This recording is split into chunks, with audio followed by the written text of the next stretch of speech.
Delhi to Mumbai drive in 12 hours. New Delhi-Mumbai Expressway will turn it into a reality.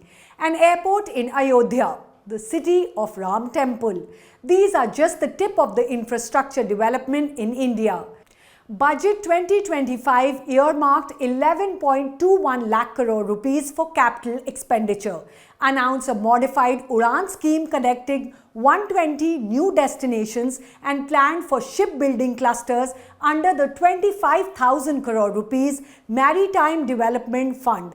The government has already cleared nearly 4,000 crores for ISRO's third launch pad. On the other hand, there are already major infrastructure plans to celebrate India's 100 in 2047, an 80 lakh crore maritime Amrit Kal vision to boost coastal and inland water transport, and have 350 operational airports. Major infrastructure projects worth 15.39 lakh crore rupees are in the pipeline under PM Gati Shakti, covering everything from highways to airports.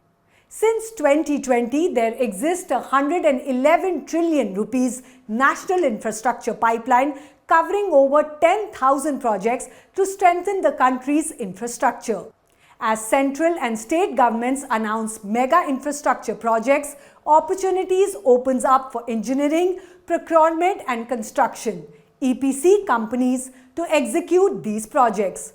A CRISIL report says that EPC companies have grown by an average of 10% in the last 5 fiscals till 2024.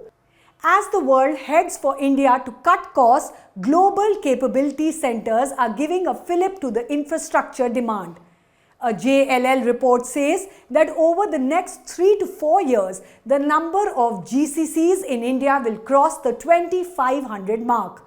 With the infra push and advent of GCCs, the energy demand is on the rise with a focus on green energy.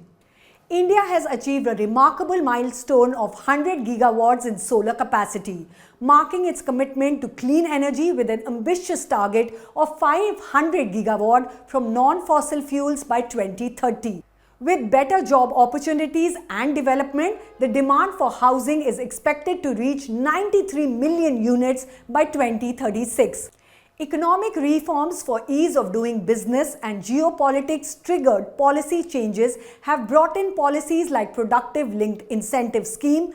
The PLI scheme is fueling growth in domestic manufacturing and boosting exports. The PLI scheme is expected to help Indian companies as US-China trade war hots up and world looks at non-Chinese suppliers for raw materials.